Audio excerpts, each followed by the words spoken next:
Hello ફૂડી friends, કૃષ્ણાકા kitchen ખજાનામાં તમારું સ્વાગત છે.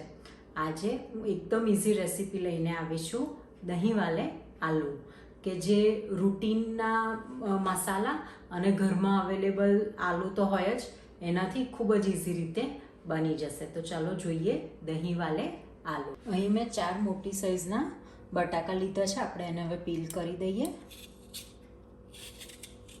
મીડિયમ સાઈઝના આપણે ચોપ કરી લઈએ. ઘરની અંદર બીજી એક્ઝોટિક વેજીટેબલ્સ ના હોય તો પણ આપણે સિમ્પલી આ શાક બનાવી શકીએ છીએ. બટાકા આપણા કટ થઈને રેડી છે. હવે આપણે એને વોશ કરી લઈશું. આપણા જે ચોપ પટેટોસ છે હવે કુકરમાં લઈ લઈશું. પાણી એડ કરીશું અને મીઠું એડ કરીશું.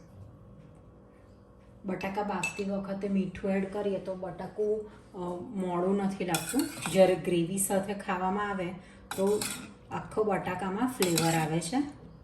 હવે 2 વિસલ વગાડીને બંધ કરીશું ગેસ. બટાકા આપણા બફાઈને રેડી છે. હવે એને ઠંડા થવા દઈએ. ત્યાં સુધીને આપણે ગ્રેવી બનાવી દઈએ.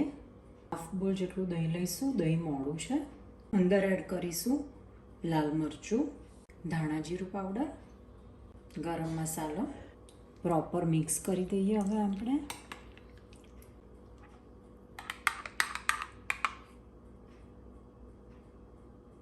દહીં આપણું રેડી છે. પેનની અંદર આપણે ઓઇલ લઈશું. 3 to 4 ટેબલ સ્પૂન જેટલું ઓઇલ લીધું છે. તેલ ગરમ થાય એટલે અંદર આપણે એડ કરીશું જીરું. જીરાનો કલર ચેન્જ થઈ ગયો છે. હવે એડ કરીશું હિંગ. અંદર એડ કરીશું લીલા મરચાં. આવી રીતના ચીરી કરીને લીધા છે ને. પછી લઈશું આદુ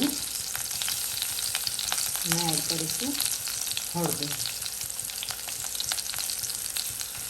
હવે પ્રોપર મિક્સ કરી દઈએ.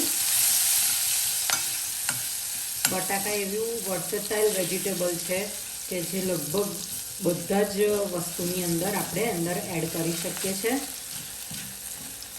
નાના મોટા બધાને ભાવે એવું વેજી છે. ઘરે ગેસ્ટ આવતા હોય અને જો ઘરમાં 2 શાક બનવાના હોય એમાં 1 શાક તો બટાકાનું જ હોય, રાઈટ? ગેસ મેં ધીમો કરી દીધો છે. હવે આપણે દહીંની પેસ્ટ અંદર એડ કરીશું.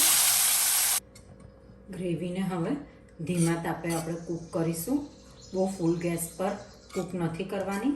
હવે અંદર એડ કરીશું સિંગદાણા અને સોલ્ટ. આપણે બટાકા બાફતી વખતે અંદર સોલ્ટ લીધું છે તો આપણે ગ્રેવીના ભાગનું જ આપણે સોલ્ટ લઈશું. થોડુંક પાણી એડ કરીશું. દહીંની ગ્રેવી આપણી રેડી છે. ખૂબ જ સરસ કલર આવ્યો છે. હવે અંદર એડ કરીશું બટાકા. મિક્સ કરી લઈએ. કવર કરીને 2 મિનિટ સુધીને ચડવા દઈશું. ચેક કરી લઈએ. વાવ, સરસ તેલ છૂટું પડી ગયું છે. હવે આપણે ગેસ બંધ કરી દઈશું અને ધાણા ઉપર એડ કરી દઈશું. આપણે દહીંની ગ્રેવીની અંદર સિંગદાણા ક્રશ કરીને નાખ્યા છે જેથી દહીં આપણું ફાટ્યું નથી. અને ઇનકેસ આપણે દહીં ફાટી જાય તો થોડુંક બેસન પાણીની અંદર એડ કરીને ગ્રેવીમાં તમે એડ કરી શકો છો. હવે આપણે સર્વ કરી દઈએ. તો રેડી છે દહીં વાલે આલુ, જેને આપણે પરાઠા કે રાઈસ સાથે સર્વ કરી શકીએ છીએ.